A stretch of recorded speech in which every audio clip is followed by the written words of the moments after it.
Alright, welcome back to Franchise Hockey Manager 10 and our Wafer thin squad.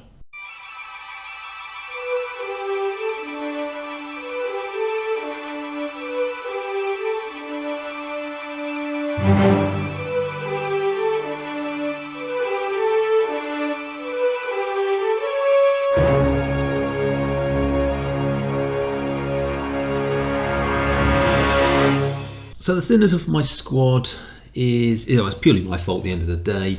We have got an under 29 rule in the VHL.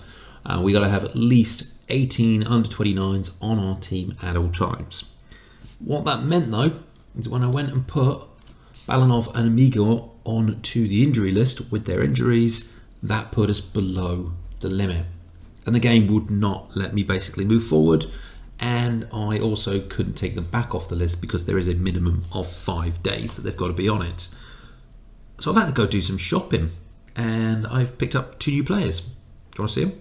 So the first player I picked up is this guy here, Nikita Nekrasov, a left defense, right defense. So he can play on both sides, which is lovely. 1.5 stars to start with the potential of going up to 2. So it's not amazing there. But looking at some of his stats, especially his defensive ratings, they're all roughly 12 to 13. Great stamina, great strength, great hitting. So I have set him up as a crease clearing defenseman. If we have a look at the spreadsheet to see roughly where he falls in line with the other people on the team, he is above average for most things physically. He is pretty close to most apart from aggression. For mentals, his offensive ratings are in the toilet, but well, he's going to be a defensive person, and his defensive ratings are pretty close to everybody else's. He's, apart from positioning, he's pretty much where we'd have him. Second player that I picked up is our left wing, right winger, primarily left winger, Lev Aristov. Now, he's only 22, 1 star currently, but has 2.5 of potential. So he is somebody that we will probably just keep around and see if we can get him up to his 2.5. He is, actually, he's got some NIHL experience. He used to be, if I look at his career stats, that would help. He used to be at the Sheffield Steel Dogs. He did all right there, actually, 54 points. So he is one that I've kind of picked up, again, just to try and fill the void. He might not play too much with us. If we have a look at seeing where he sits with us, physically, he's actually pretty good. There's a couple that are roughly the same, but he is way better than Pysakovic. I think that's his pronunciation. I think I'm settling on that. And I reckon he will probably beat Kovalov. His mental ratings are brilliant. Again, he's only 22. His offensive ratings, pretty good across the board. His passing isn't brilliant, but it's close to Sergeyenko's. And his defensive ratings are, they're not bad. And again, he's only 22. All right, with our 2 new players in place, we have got a game coming up against HK Tambov. Now, they're doing all right. They're on a winning streak of 3 games in a row. We're on a losing game streak of 3 games in a row. I'm hoping with the new players in place, that should hopefully sort that out. I did have a look at our lineups. And our top scorer, Lebedev, was actually on the 3rd. So I've now moved him up. Points-wise, Mr. Cheryakov is probably our best point scorer. But Lebedev has more goals. So there is an argument to potentially move those 2 around. But I'm going to play out this game and see how they get on. So with that game out of the way, that puts our losing streak to bed. We managed to beat them 2-1. We did pretty much the majority of the work in the second period, with Sheskatov getting 2. Our 2 players that we were looking at, wow. They've had good games, but neither of them managed to put any points on the board. Cheryakov, 64, 57, 72. He had a great defensive game.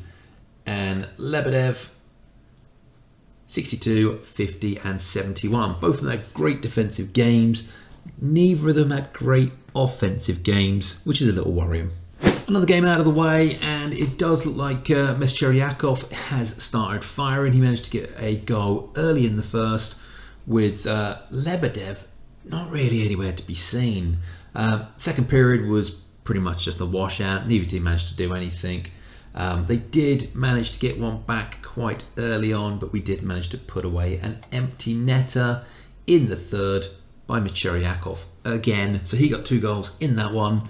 Lebedev, he wasn't even there, was he? Well, those 2 goals have managed to push him up into the standings just that little bit more. Previously on goals he wasn't to be seen, but the 2 in the last game have now put him to 8. We've got Lebedev as 9 in second place, and then we've got Rulers with 11. Micheriakov again has now, with his 2 extra points, managed to put himself into contention for the person with the most points. Don't actually know what the trophy will be called in the Russian teams. But yeah, I think with those 2 games out of the way, I think we have justified keeping them this way round. If Lebedev isn't going to put anything away on the second line, there's definitely no point moving him up to the first. So with another game in the bag, it does look like we might be beginning another little bit of a winning streak. This one here, we started off with our new signing, Lev Aristov, getting his first goal at the club. And then Lebedev finally got one on the board. Just before the end of the second, there was a bit of a back and forth between Kovalov and Micheriakov, and I really didn't know which one of the 2 was going to do it. However, Micheriakov did pass it over, Kovalov scored.